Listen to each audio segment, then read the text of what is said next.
welcome back to Daydreams of Quilts on YouTube. Today, for day 4 of the Canada Day bench pillow, we're going to be doing the free motion quilting on our pillow. So I'll show you that, and I do have more quilting videos on my channel if you need more tutorials on that. So we'll get going on that. Okay, so I've got all the applique blanket stitched with my machine. So I'm going to now attach this Rickrack before I start quilting.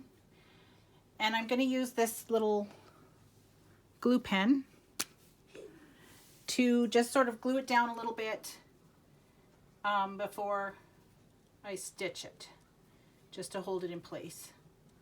So I'm just going to put a few little daubs of glue here and there and just stick it down. Now this edge is going to be caught in a seam, so I'm not going to worry about the end of the Rickrack. But over here I'm just going to fold it under so that I don't have a raw edge fraying. So I'll get that stitched down and we'll move on. Okay, so now I'm ready to base this little pillow or large pillow so that I can quilt it. I've got the pillow top, some scrap batting, and a piece of Kona. I used to be able to get cheap muslin at our local Walmart, but I haven't been able to find it lately, so I'm using Kona. But if you can get a cheaper muslin, that would be better, because this is not going to show. It's going to be on the inside of the pillow. You could probably even get away with not using a back behind the batting, but I have 3 kids and I'm probably going to wind up washing this a few times, so I'm putting the Kona on the back on the inside of the pillow. So I'm just going to stick a few basting pins in here to hold it. I don't think I need too many because it's not very large like a quilt, but I'll just stick a few in and then we'll go to the sewing machine and start quilting. So I've got my quilting foot or darning foot on my machine. I'm putting on my machinger's gloves and I have dropped my feed dogs. So I'm ready to start free motion quilting on the pillow. I'm going to start up here and just get this top edge done first. I'm just going to move it around.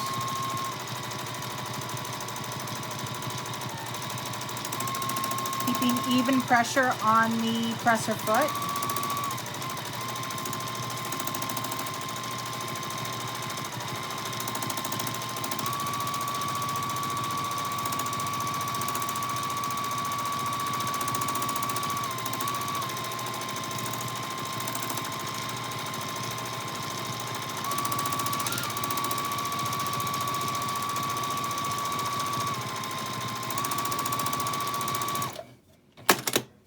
Okay, so there's the top edge done.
Okay, so that's the center of the pillow, and I think for the patchwork I'm going to just do straight line quilting 1/4 inch from the seam, so I'm going to just switch out to my walking foot for that.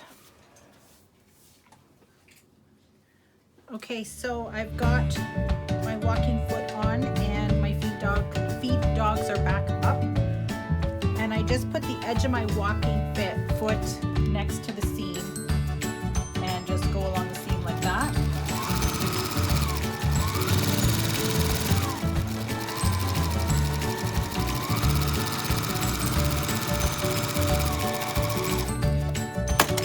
So I'll just do that for all of the seams.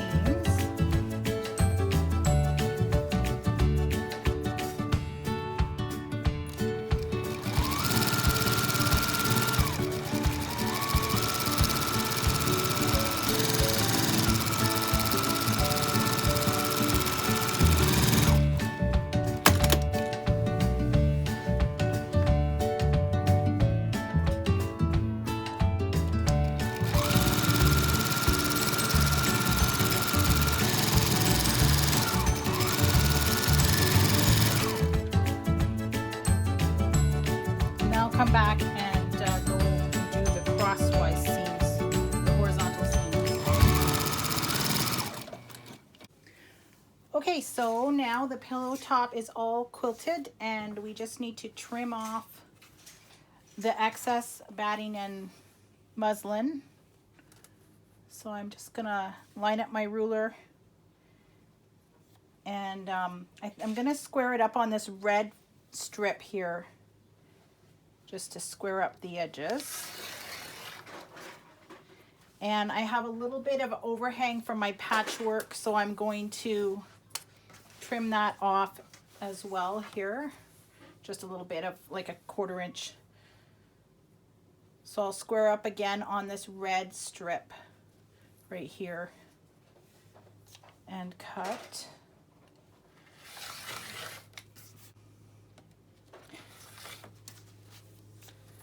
And I'll just keep going around and trim off all the edges.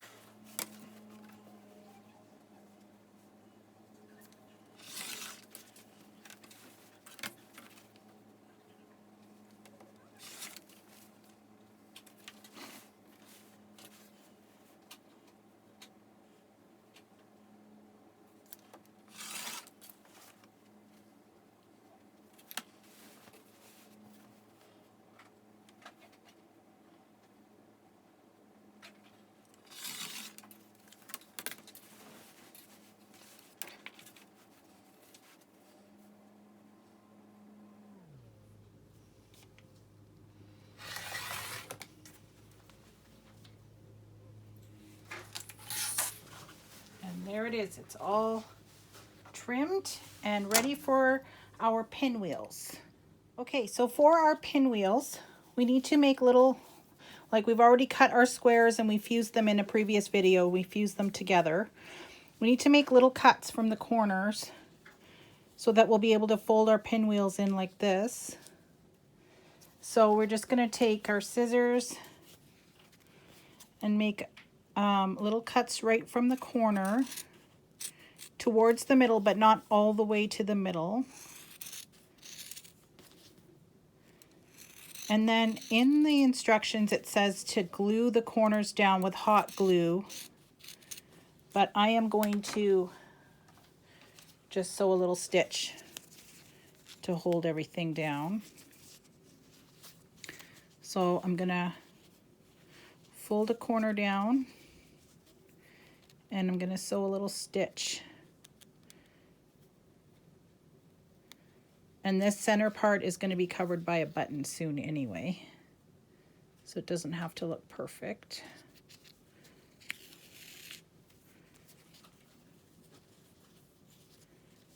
And I'll just keep going around doing that. Okay, so there's the pinwheel. Now I have these little vintage snaps that came from my grandma's sewing stuff, and I'm going to sew a little metal snap to the back, and then the other part I'm gonna sew, I guess I'll sew the male end of the snap to the back like this. And then I'm going to sew this little female end onto the pillow top so that if the pillow top has to go in the wash, I can just pop these little pinwheels off and wash it. Or you could use a safety pin as well. So I'm going to sew these on and I'll be right back. Okay, so I've got my pinwheels put together with a little button in the middle and a snap on the back. So I'm just going to figure out where I want them to go. Maybe I'll look at this. Okay, I'm going to have this one up here and this one down near the words. And then I am going to figure out what my rickrack is going to look like. Okay, so let's see, what does this look like? So one's kind of coming up from down here. And then there'll be another one right here. So I'm going to take a little fabric marker and just mark where my pinwheels are so I can sew those male or female snaps on here. And then I will sew the rickrack on and our pillow top will be done. Okay, so I've stitched the rickrack down. I just did a straight stitch down the middle of the rickrack.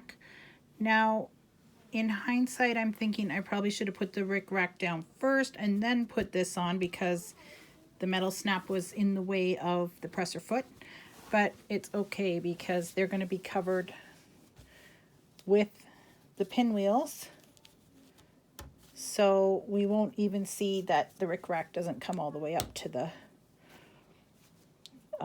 snap. So there they are.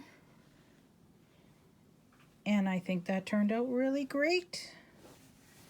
So the next step is to put the pillow back on so that we can put a pillow form inside.